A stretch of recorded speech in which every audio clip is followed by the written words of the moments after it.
Hello students, good morning and welcome to online classes. Students, आज की हमारी class में हम जो आपका चैप्टर सेकंड है आपकी बुक का, उसको हम रीड करने वाले हैं। इसका जो फर्स्ट पार्ट है उसके हमने जो हार्ड वर्ड्स और जो मीनिंग्स है उनका पीडीएफ आपको मैंने भेज दिया था और आई होप आपने इसको नोट कर लिया होगा और लर्न भी किया होगा। आज हम उसको जो फर्स्ट पार्ट है उसको हम रीड करने वाले हैं, तो अपने अपनी बुक्स को आप ओपन कर लीजिए और मेरे साथ में जो चैप्टर है उसको रीड करिए, ठीक है। So let's come. So students, आपका जो सेकंड चैप्टर है द सुनामी, उसको हम शुरू करते हैं। इसका जो फर्स्ट पार्ट है यहां से लेकर के और इसमें आपका जो है यहां तक आपका फर्स्ट पार्ट है और इस फर्स्ट पार्ट की जो वर्ड मीनिंग्स है वो मैंने आपको लिखवा दी थी और इसमें से कुछ जो वर्ड मीनिंग्स बाकी रह गई थी उसको मैं आपको बता देता हूं, आप उसको देख लीजिए। तो आप इसमें देख सकते हैं ये कुछ हार्ड वर्ड्स और मीनिंग्स है। आप वीडियो को पॉज करके और इनको नोट कर सकते हैं, इसका स्क्रीनशॉट भी ले सकते हैं और इसके बाद में यहाँ पर ये जो इसकी बाकी की जो हार्ड वर्ड मीनिंग्स है वो यहाँ पर देख सकते हैं आप, ठीक है। मैं इसको ऐसे ले लेता हूं तो आपको पूरी नोट कर सकते हैं, आप इसमें देख सकते हैं, स्क्रीनशॉट ले सकते हैं आप इसका, ठीक है। ओके, ठीक है। सो स्टार्ट करते हैं स्टूडेंट्स। आपका ये जो चैप्टर है उसे देखिए। The tsunami is a very large and powerful wave. ये जो सुनामी होती है ये क्या होती है? बहुत ही विशाल। लार्ज का मतलब क्या होती है? बहुत ही विशाल, बहुत ही बड़ी और एक बलशाली है ना। पावरफुल का मतलब होता है बलशाली या ताकतवर वेव यानी लहर होती है। कॉज्ड बाय अर्थक्वेक, और ये जो कहां से उत्पन्न होती है? अर्थक्वेक होती है यानी भूकंप जो होती है उनसे उत्पन्न होती है। अंडर द सी, कहां पर? एक समुद्र के नीचे। तो ये जो एक सुनामी होती है ये एक बहुत ही बड़ी और एक ताकतवर लहर होती है जो कि भूकंप के द्वारा, अर्थक्वेक का मतलब होता है भूकंप के द्वारा समुद्र के नीचे से उत्पन्न होती है। यानी जब भूकंप आता है समुद्र में तो समुद्र के नीचे की तरफ तो पानी की लहरें ऊपर बहुत तेजी से उठती है। ऑन 26 दिसंबर 2004, 26 दिसंबर 2004 को आ सुनामी, यहां पर देखिए सुनामी में टी जो फर्स्ट लेटर है ये साइलेंट है, इसको बोला नहीं जाता है, ठीक है। तो सुनामी शुरुआत कहां से करते हैं? एस यू से करते हैं। लिखने में आएगा लेकिन बोलने में टी साइलेंट रहेगा। तो tsunami hit Thailand and parts of India कि 26 दिसंबर 2004 को जब सुनामी आई थी, समुद्र के अंदर बहुत तेज लहर आई थी, तब ये कहां पर टकराई सुनामी? थाईलैंड में एंड पार्ट्स ऑफ इंडिया, और इंडिया के, भारत के कुछ पार्ट्स थे, कुछ भाग थे, वहां पर टकराई। Such as the Andaman and Nicobar island, जैसे कि, सच का मतलब है जैसे कि, अंडमान और जो निकोबार आइलैंड, आइलैंड का मतलब होता है द्वीप, जो अंडमान और जो निकोबार जो द्वीप है वहां पर ये जो लहरें थी वो टकराई थी आकर के, यानी जो सुनामी थी वो टकराई थी। एंड द तमिलनाडु कोस्ट, और इसके अलावा जो तमिलनाडु है भारत का, दक्षिण भारत में है, बिल्कुल लास्ट नीचे भारत के दक्षिण हिस्से में, वहां का जो तटीय क्षेत्र है समुद्र के पास का, वहां पर ये लहर जो है टकराई थी। हियर आर सम स्टोरीज, यहां पर कुछ कहानियां हैं ऑफ करेज, साहस की, एंड सर्वाइवल, और अस्तित्व को बनाए रखने की ऐसी कुछ साहस भरी कहानियां हैं। Did animals sense that a tsunami was coming, क्या जो जानवर है उनको सेंस का मतलब होता है एहसास होना या फिर भनक लगना, क्या जानवरों को भनक लग गई थी या एहसास हो गया था कि जो एक सुनामी है वाज कमिंग, वो आ रही थी। सम स्टोरीज, कुछ कहानियां, सजेस्ट, ये ऐसा सुझाती है, दैट दे डिड, कि उनको ऐसी भनक लग गई थी या उनको ऐसा एहसास हो गया था। अब देखिए आपका फर्स्ट पार्ट यहां से स्टार्ट होता है।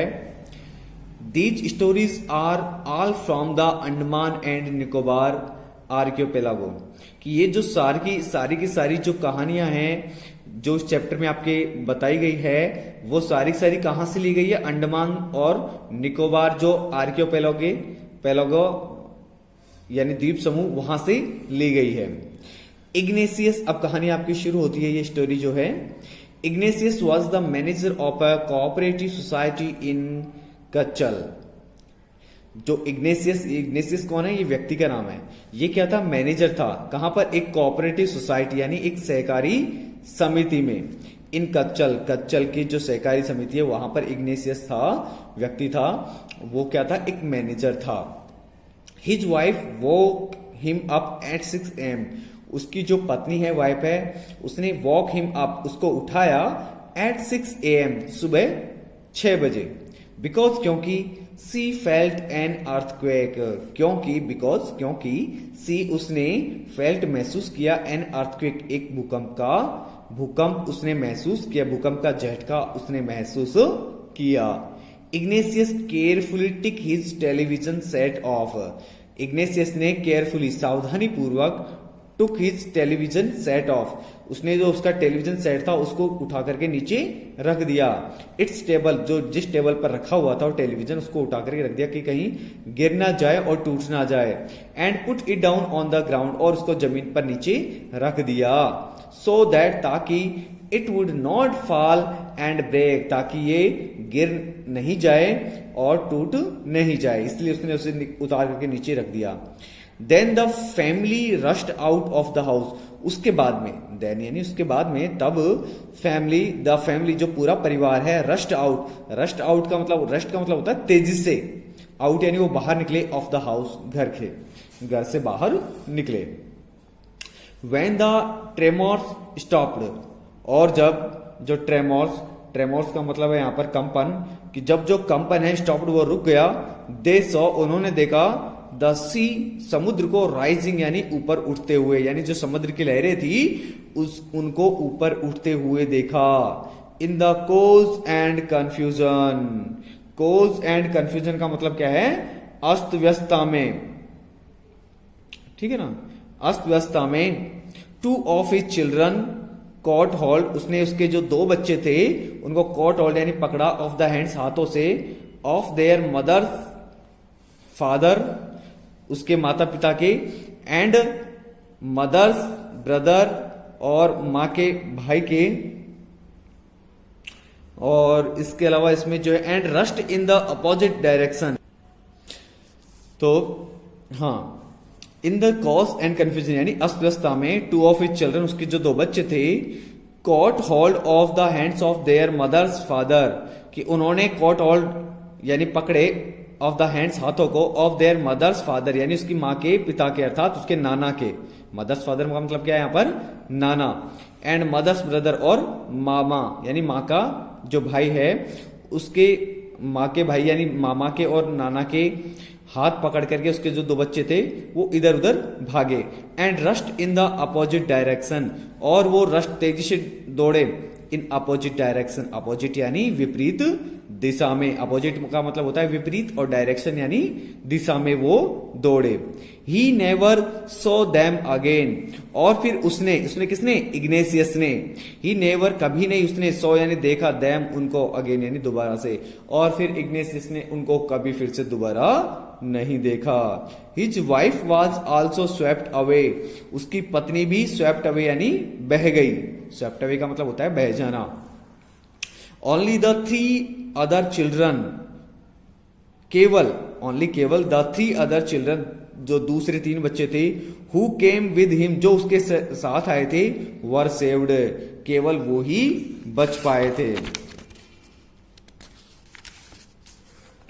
Sanjeev was a policeman, Sanjeev कौन था, एक पुलिस वाला व्यक्ति था। Serving in the Katchal island, जो क्या करता था वहां पर, सर्विंग यानी सेवा करता था, अर्थात वो पुलिस की ड्यूटी करता था, कहां पर, कच्चल आइलैंड में, यानी जो कच्चल का जो द्वीप है वहां पर। Of the Nicobar group of island, कि निकोबार जो निकोबार द्वीप समूह है वहां पर एक कच्चल नाम का जो द्वीप है, जो जगह है, वहां पर वो क्या करता था, संजीव नाम का पुलिस वाला वहां पर नौकरी करता था, यानी सेवा करता था, पुलिस की नौकरी करता था। ही समहाउ मैनेज्ड, उसने समहाउ किसी तरह से, किसी प्रकार से, मैनेज यानी व्यवस्था की, टू सेव हिमसेल्फ यानी स्वयं को बचाने की, हिज वाइफ उसकी पत्नी को, एंड हिज बेबी डॉटर और उसकी जो बेबी डॉटर थी यानी छोटी सी बच्ची थी उसको, फ्रॉम द वेव्स लहरों से उसने उन सबको बचाने की कोशिश की। But then he heard cries, लेकिन तभी उसने हियर्ड सुनी, क्राइज यानी चिल्लाने की आवाज, फॉर हेल्प मदद के लिए, from the wife of John, ये जॉन की पत्नी की जो मदद के लिए चिल्लाने की आवाज सुनी। द गेस्ट हाउस कुक, और ये जॉन कौन था? गेस्ट हाउस कुक था, यानी उनके गेस्ट हाउस में क्या था? रसोईया था। Sanjeev jumped into the water, Sanjeev पानी में जंप यानी उसने छलांग लगा दी, टू रेस्क्यू हर उसको बचाने के लिए, रेस्क्यू का मतलब होता है बचाना। But they were both swept away, लेकिन वो दोनों भी क्या हो गए? बह गए। 13 ईयर ओल्ड मेघना वाज स्वेप्ट अवे, 13 साल की, 13 ईयर ओल्ड यानी 13 साल की जो मेघना थी, वाज स्वेप्ट अवे वो भी बह गई, अलॉन्ग विद हर पेरेंट्स, उनके अलॉन्ग यानी साथ में, विद हर पेरेंट्स उसके माता पिता के, एंड 77 अदर पीपल, और जो दूसरे 77 जो लोग थे वो भी बह गए। शी स्पेंट उसने बिताया, 2 डेज 2 दिन, फ्लोटिंग तैरते हुए इन द सी यानी समुद्र के अंदर, और उसने 2 दिन समुद्र में तैरते हुए बिताए। होल्डिंग ऑन पकड़े हुए, टू अ वुडन डोर एक लकड़ी का दरवाजा। 11 टाइम्स 11 बार, सी सॉ उसने देखा, relief helicopters overhead, relief helicopters यानी राहत दस्ते के जो हेलीकॉप्टर्स थे जो मदद करने आए थे उनको उनके सिरों पर उसने 11 बार घूमते हुए देखा। बट दे, लेकिन वे, डिड नॉट सी हर, वो उसको देख नहीं सके। सी वॉज ब्रॉट टू अ शोर, और फिर क्या हुआ? सी वॉज ब्रॉट, वो आ गई या उसको ले आया गया, टू द शोर किनारे तक, बाय अ वेव किसके द्वारा? एक लहर के द्वारा, एक लहर के द्वारा उसको किनारे तक ले आया गया। And was found walking on the seashore in a days, और फिर एंड वॉज फाउंड, और फिर वो मिली कैसे? वॉकिंग घूमते हुए, ऑन द सी शोर समुद्र के किनारे पर, इन अ डॉज, डॉज का मतलब क्या है यहाँ पर? परेशानी में, या फिर इसमें जो है हाँ, walking on the seashore in a days, walking on the सी शोर, वॉकिंग यानी घूमते हुए, सी शोर यानी समुद्र के किनारे पर, इन अ डेज, डेज का मतलब क्या है यहाँ पर? घबराई हुई, और फिर वो बाद में कैसे मिली? वो समुद्र के किनारे पर घबराई हुई, घूमती हुई मिली। ठीक है, और आज की क्लास में हम यहीं तक देखेंगे, यहां से ये जो पैराग्राफ है हम कल स्टार्ट करेंगे। ठीक है, तो आज की क्लास में हमारा इतना ही करेंगे। ये जो जितना भी आपको मैंने पैराग्राफ पढ़ाए हैं यहाँ तक, यहाँ से लेकर के, ठीक है, यहाँ से लेकर के यहाँ तक, तो आप इसको एक बार फिर से दोबारा देख करके वीडियो को समझेंगे। जो भी वर्ड्स है उनका प्रोनाउंसिएशन है, उनका जो मीनिंग है वो आप इसमें देखेंगे। ठीक है, और जो हार्ड वर्ड मीनिंग्स जो मैंने आपको लिखवाए हैं, आई होप आप उनको लर्न कर रहे होंगे। किसी भी दिन आपको जो स्कूल में बुलाया जा सकता है, और जो वर्ड्स हार्ड वर्ड मीनिंग्स है वो पूछी जा सकती है, आपका टेस्ट लिया जा सकता है, इसलिए आपका जो काम है वो कंप्लीट रखिए। ठीक है, तो मिलते हैं नेक्स्ट क्लास में, तब तक के लिए thank you, have a nice day.